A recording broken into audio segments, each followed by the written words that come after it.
জাতীয় সড়ক সংলগ্ন রায়গঞ্জের হ্যাচারি মোড় এলাকায় গত 3 দিন ধরে একটি মৃত গরু পড়ে থাকলেও তা অপসারণে কোনো উদ্যোগ নেওয়া হয়নি বলে অভিযোগ উঠেছে পুরসভার বিরুদ্ধে। ফলে গোটা এলাকা জুড়ে ছড়িয়ে পড়েছে তীব্র দুর্গন্ধ, জানিয়ে চরম দুর্ভোগে পড়েছেন স্থানীয় বাসিন্দারা। স্থানীয় সূত্রে জানা যায়, গত শনিবার সন্ধ্যায় যাত্রীবাহী এক বাসের সাথে ধাক্কা লেগে ওই গরুটির মৃত্যু হয়। ব্যস্ত জাতীয় সড়কের পাশেই মৃত গরুটি পড়ে রয়েছে। দিনের পর দিন সেটি সরানো না হওয়ায় পচন ধরেছে এবং দুর্গন্ধ ক্রমশ অসহনীয় হয়ে উঠেছে। এলাকাবাসীর দাবি, বিষয়টি পুরো কর্তৃপক্ষকে জানানো হলেও এখনো পর্যন্ত কোনো পদক্ষেপ নেওয়া হয়নি। বাসিন্দাদের অভিযোগ, দুর্গন্ধের কারণে আশেপাশের দোকানদার, পথচারী এবং স্থানীয় পরিবারগুলির স্বাভাবিক জীবনযাত্রা ব্যাহত হচ্ছে। পাশাপাশি মৃত প্রাণীর দেহ পড়ে থাকায় সংক্রমণ ও জনস্বাস্থ্যের ঝুঁকিও বাড়ছে বলে আশঙ্কা প্রকাশ করেছেন তারা। এলাকাবাসীরা অবিলম্বে মৃত গরুটি অপসারণ এবং এলাকা জীবাণুমুক্ত করার দাবি জানিয়েছেন। এদিন এক দোকানি বলয় প্রামাণিক কি জানিয়েছেন শুনুন।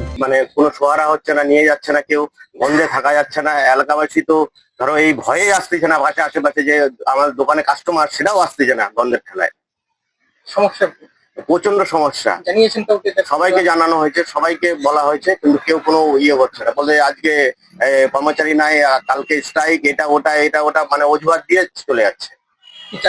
চাচ্ছি দ্রুত জানি এই গরুটা এখান থেকে সরানো হোক, এটাই চাচ্ছি। আর এটা থাকলে জীবাণু পরিবেশকে, সমাজকে খারাপ করবে।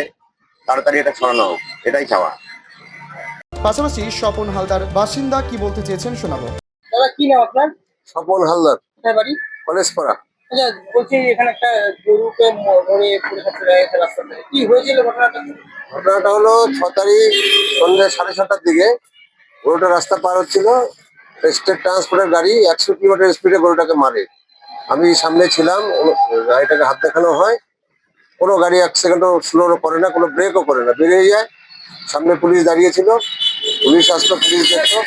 পুলিশের সামনে ঘটনা, পুলিশ ছিল, পুলিশ দেখলো, দেখে বলছে আমরা ব্যবস্থা নিচ্ছি। ট্রান্সপোর্টের এক ভদ্রলোক আসলো, এসে বলছে যে এটা আমাদের ট্রান্সপোর্টের গাড়ি না। আমরা নিজেরা দেখলাম গাড়িটা আমাদের জেলখানার মধ্যে ট্রান্সপোর্টের দিকে গেল। উনি অস্বীকার করে এখান থেকে চলে গেল। তারপরে পুলিশ অফিসার বললেন আমি এসপিকে জানাচ্ছি, আইসিকে জানাচ্ছি, এর একটা ব্যবস্থা নিচ্ছি বলে একটা গাড়ি দাঁড়িয়েছিল, গাড়ির কাছ থেকে মাল করে নিয়ে চলে গেল। এই হচ্ছে গল্প। তারপর থেকে পৌরসভায় ফোন করা হচ্ছে, টাকা লাগবে। কদিন হলো? এই যে আজকে দিয়ে 3 দিন। 26 তারিখ বিকাল 6:30 ঘটনা। এখন গন্ধে থাকা যাচ্ছে না, মানে নিঃশ্বাস নেওয়া যাচ্ছে না, এই পরিস্থিতি হয়ে আসে। পৌরসভা কাল সেদিন তো 26 তারিখ ঘটনা, 27 তারিখ সকাল থেকে পৌরসভাকে জানানো হচ্ছে। কালকে বলেছিল রবিবার, লোক নেই, আমরা লোক খুঁজছি। কালকে সারাদিন চলে গেল, আজকে সকাল থেকে বলছে টাকা লাগবে, টাকা হলে লোক যাবে। টাকাটা কে দেবে? রাস্তার গরু। এটা হচ্ছে প্রশ্ন। কে টাকা দিচ্ছে?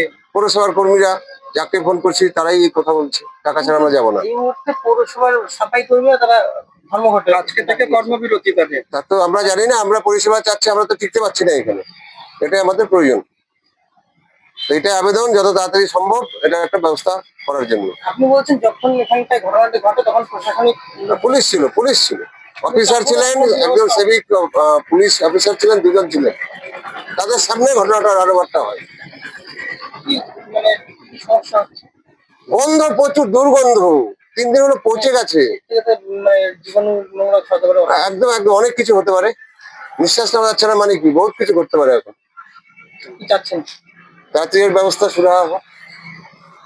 তবে এই প্রতিবেদনটি চালানো পর্যন্ত পুরসভার পক্ষ থেকে এ বিষয়ে কোনো প্রতিক্রিয়া মেলেনি। উত্তর দিনাজপুরের রায়গঞ্জ থেকে নিজস্ব প্রতিনিধি রিপোর্ট, টাইমস 14 বাংলা।